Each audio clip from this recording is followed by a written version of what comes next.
दोस्तों, माँ बाप अपनी औलाद के लिए क्या क्या नहीं करते हैं। अपनी औलाद को पालने पोसने के लिए, उसको पढ़ा लिखा कर कुछ अच्छा अधिकारी बनाने के लिए बहुत प्रयत्न करते हैं। लेकिन औलाद होती है जो अपने माँ बाप के सपनों को चकनाचूर कर देती है। और दोस्तों, कुछ ऐसी ही सच्ची घटना आपको सुनाने जा रहे हैं और जिसे सुनकर आप भी दंग और हैरान रह जाएंगे। दोस्तों, मुरादाबाद के रहने वाला एक परिवार होता है। मुरादाबाद के सोनक कॉलोनी में रहने वाला एक परिवार, जिसमें परिवार के मुखिया जो होते हैं जवाहरलाल जवाहरलाल नाम के व्यक्ति होते हैं। उनकी जो पत्नी होती है उनका नाम सुनीता होता है। जवाहरलाल जो होते हैं वो एक मेहनत मजदूरी का काम, राजगिरी का काम कर रहे होते हैं और अपनी बेटी को पढ़ा लिखा कर एक बड़ा अधिकारी बनाना चाहते हैं। उनकी जो 3 संतानें होती, 3 संतानों में एक बड़ी लड़की होती है। लड़की का नाम होता है वो संगीता। संगीता होती है, पढ़ने लिखने में बहुत होशियार होती है और दिखने भारने में बहुत ज़्यादा खूबसूरत होती है। पढ़ाई लिखाई वो कर रही होती है और एक दिन अचानक उसको किसी लड़के से प्रेम प्रसंग हो जाता है। प्रेम प्रसंग के चलते दोस्तों वो लड़की एक ऐसा कदम उठा लेती है जिसके कारण उसके माँ बाप की जो बेइज्जती होती है, उसके साथ साथ वो लड़की अपनी ज़िंदगी से हाथ धो बैठती है। दोस्तों, एक ऐसी सच्ची घटना जिसे सुनकर आप भी हैरान और दंग रह जाएंगे।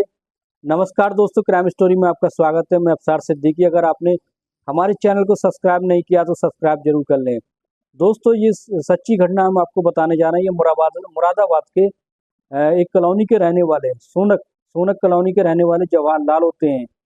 और उनकी अ, जो तीनों संतानों में से जो लड़की होती है जिसका नाम संगीता होता है, उसको उनका सपना होता है, वो राजगिरी का काम कर रहे होते हैं। उनका एक सपना होता है कि अपनी लड़की को पढ़ा लिखा कर एक आला अधिकारी बनाए और वो एक डिग्री कॉलेज में पढ़ाई कर रही होती है। इस तरीके से दोस्तों धीरे धीरे जैसे उसकी पढ़ाई कंप्लीट होने लगती है और वो अपनी तैयारी जो होती है वो एक आईएएस पीसीएस की तैयारी करने लगती है, पढ़ाई करने लगती है। उनके बीच सब कुछ अच्छा चल रहा होता है। एक दिन क्या होता है दोस्तों, एक दिन दोस्तों जब जैसे ही उनका पूरा परिवार खाना खा के सो जाता है, सो के जैसे ही सुबह उठता है तो क्या दिखता है दोस्तों, देखने के बाद उनके पैरों के तले की जमीन खिसक जाती है दोस्तों। की उसके माँ बाप देखते हैं कि उनकी पत्नी जो वो उनकी जो बेटी संगीता बेड पर मृत अवस्था में पड़ी होती है। और इस तरीके से दोस्तों जब चारों तरफ से कोहराम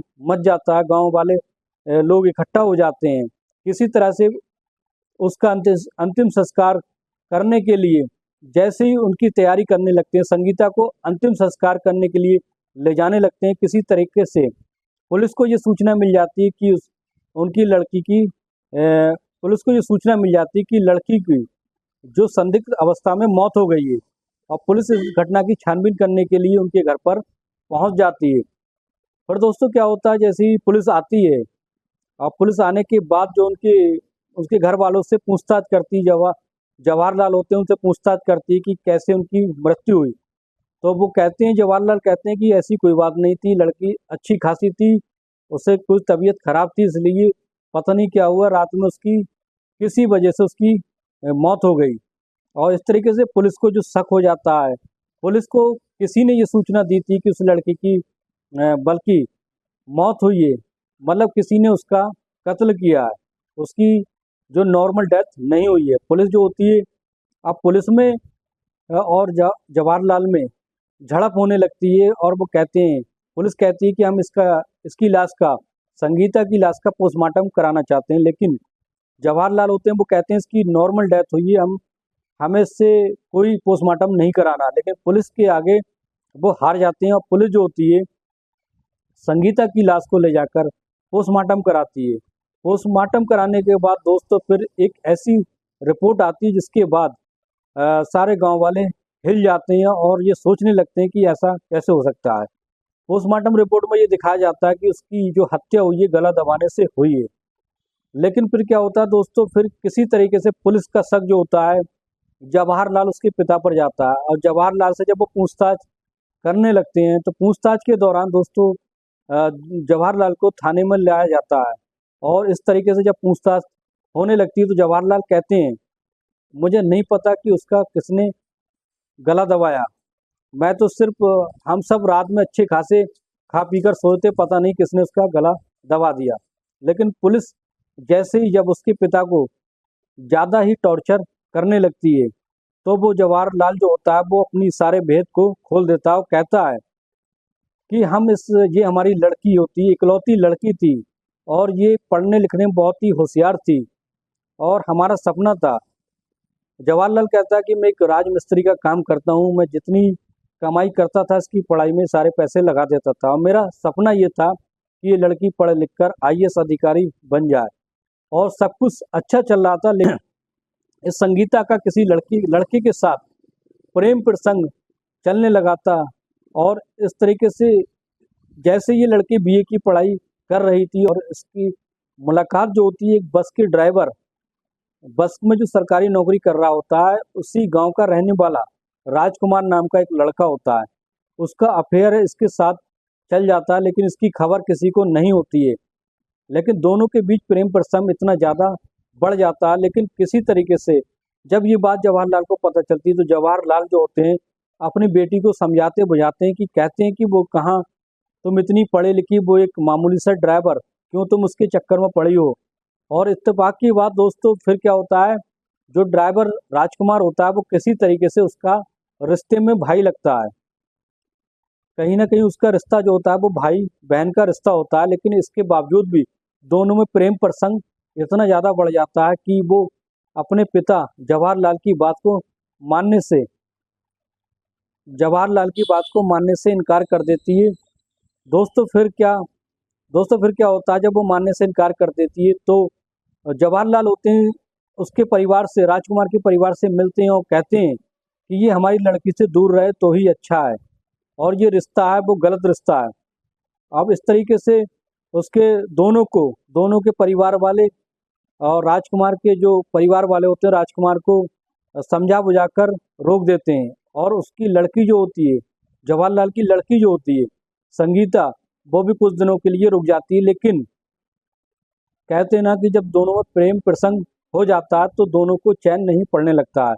इस तरीके से दोनों एक दूसरे से मिलने के लिए प्लान बनाने लगते हैं और चोरी छुपे मिलने लगते हैं। फिर दोनों का प्रेम प्रसंग इतना ज़्यादा बढ़ जाता है कि दोस्तों फिर दोनों एक दूसरे के साथ शारीरिक संबंध भी बना लेते हैं। और इस तरीके जब इस बात की जानकारी जवाहरलाल को होती है, जवाहरलाल जाकर फिर अपनी लड़की को मारते पीटते हैं, पूरा परिवार उसको मारने पीटने लगता है, समझाने लगता है कि ये सब तुम क्या कर रही हो, अपनी कैरियर के बारे में ना सोचकर तुम इन सब लफड़ों में पड़कर अपनी ज़िंदगी को क्यों खराब कर रही हो। लेकिन वो लड़की मानने वाली नहीं थी और फिर एक दिन वो लड़की जो होती है संगीता भागकर अपने प्रेमी राजकुमार के पास पहुंच जाती है। लेकिन फिर इस बात का आक्रोश जो होता है जवाहरलाल और उसके परिवार में इतना ज़्यादा आक्रोश हो जाता है और उनके जो छोटे बेटे होता है, छोटे बेटे जो होते हैं जवाहरलाल के, वो भी किसी तरीके से अपनी बहन को वापस लाना चाहते हैं। और दोस्तों फिर इस तरीके से दोनों में विवाद इतना ज़्यादा बढ़ जाता है और फिर किसी तरह से जवाहरलाल एक प्लान बनाते हैं और उसके पास राजकुमार के पास जाकर कहते हैं कोई बात नहीं, हम तुम्हारे रिश्ते से नाराज नहीं है, हम तुम्हारा रिश्ता जरूर कराएंगे, आप सब कुछ राजी रजा से होगा, सब कुछ राजी रजा से होगा, इसलिए तुम चुपचाप अपने घर चलो। तो जवाहरलाल जो होते हैं वो अपनी बेटी संगीता को चुपचाप समझा बुझाकर घर पर ले आते हैं। तो दोस्तों लाने के बाद अपनी बेटी को समझाते हैं, लेकिन बेटी समझाते हैं कि उससे दूर रहो, लेकिन वो बेटी नहीं मानती है और फिर इस तरह से दोस्तों फिर उसको मारते पीटते हैं। और रात के समय में फिर क्या होता है, जब वो लड़की किसी तरीके से राजी नहीं होती है तो उसकी जवाहरलाल होते हैं उसकी क्रोध में आकर और उसका गला दबाकर उसकी हत्या कर देते हैं। हत्या करने के बाद दोस्तों उसकी लाश को बेड पर ऐसे ही लिटा देते हैं कि किसी को शक ना हो और पूरा परिवार जाकर ऊपर वाले छत पर जाकर सो जाते हैं। सुबह जैसे ही उठते हैं, उठने के बाद वो कोहराम मचा देते हैं कि हमारी बेटी को क्या हो गया, ये कैसे मर गई। तो इस तरीके से दोस्तों फिर पुलिस जो होती है, पुलिस को किसी गांव वालों के द्वारा ये जानकारी मिल जाती है कि उसकी हत्या कर दी गई है, क्योंकि उसका प्रेम प्रसंग चल रहा होता है और घर वाले जिससे काफ़ी नाराज थे। जैसे ही पुलिस वाले जब उसको लाश को ले जाकर पोस्टमार्टम कराते हैं तो सारा भेद जो खुल जाता है। और कहीं ना कहीं फिर जवाहरलाल को और उसके परिवार जो उसमें सम्मिलित था, उस इस कांड में शामिल था, उसके 2 बेटे भी शामिल होते हैं, उनको सबको संगीन धाराएं लगाकर जेल में डाल दिया जाता है। तो दोस्तों कहते हैं ना कि एक लड़की की गलती से पूरा परिवार बिखर गया। और यही प्रेम प्रसंग के कारण आज के लड़के लड़कियों ऐसे कदम उठा लेते हैं दोस्तों, जिसकी वजह से माँ बाप की ज़िंदगी तो खराब होती है और उन्हें भी अपनी जान से हाथ धोना पड़ता है। तो कैसी लगी ये सच्ची घटना, कमेंट बॉक्स में जरूर बताएं।